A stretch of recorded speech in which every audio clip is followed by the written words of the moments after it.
Hello everyone. आज मेरे एक स्टूडेंट ने मुझसे पाइप्स एंड सिस्टम का एक क्वेश्चन पूछा था, तो मैंने सोचा आपके साथ भी मैं शेयर करूं। सो क्वेश्चन इस प्रकार से है, A B and C are three taps connected to a tank such that 6 times time taken by A 6 times time taken by A to fill the tank is 7 times time taken by B and C together to fill the tank. It means 6 times time taken by A, which is 6A, is equals to 7 times time taken by B and C together. So 6A is equals to 7B plus C. So this is the first equation. So from here we can write A upon B plus C as 7 by 6. मैंने कुछ नहीं करा, मैं B plus C को left side ले गया और ये डिनोमिनेटर में आ गया, और 6 को मैं राइट साइड ले गया तो ये डिनोमिनेटर में आ गया. Similarly 10 times time taken by C, we can write 10C. To fill the tank is 3 times time taken by A and B together to fill the tank. So 10C will be 3 into A plus B. ठीक है, again A और B को left side ले डालेंगे तो हमें मिलेगा C upon A plus B is equals to 3 upon 10. ठीक है, 10 को मैं राइट साइड ले गया. अब आप यहाँ पे ध्यान से देखो, हमें फर्स्ट कंडीशन में A upon B plus C का रेशियो गिवन है 7:6. तो अगर मैं ऊपर और नीचे वाले को ऐड कर दूँ तो मुझे A plus B plus C की वैल्यू मिल जाएगी, है ना.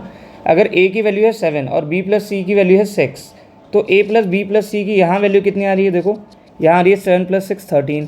और अगर हम राइट साइड देखें तो यहाँ पे भी आ जाएगी C plus A plus B, मतलब A plus B plus C 3 plus 10 13.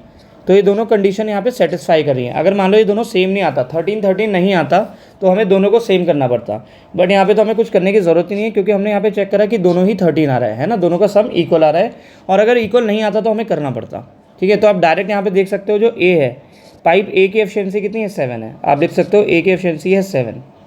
ठीक है, सी की एफिशिएंसी आप लिख सकते हो 3, सी की एफिशिएंसी आप लिख सकते हो 3. ठीक है, अब ए की एफिशिएंसी 7 है. ठीक है, तो 7 को अगर हम यहाँ पे रख दें तो हमें बी की एफिशिएंसी मिल जाएगी 3.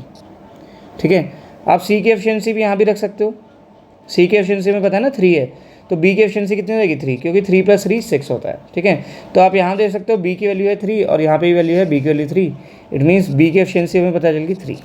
ठीक है, बी की एफिशिएंसी हमें पता चलेगी 3.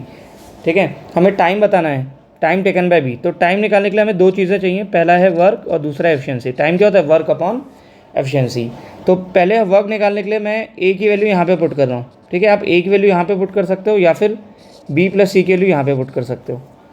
तो वर्क कितना है 6A, ए की वैल्यू कितनी है 10, ए की वैल्यू कितनी है 10 है, तो वर्क कितना हो जाएगा 6A. दिस विल बी, ए की वैल्यू है 7, सो 6A विल बी 6 इंटू 7 42. ठीक है, 6A विल बी 6 इंटू 7 42. तो वर्क को मैं 42 यहाँ लिख लेता हूँ. ठीक है, एफिशिएंसी कितनी है, एफिशिएंसी हमें बी की लेनी है क्योंकि हमें बी का टाइम बताना है. सो 42 अपॉन 3 विल बी 14. ठीक है, करेक्ट आंसर इसका 14.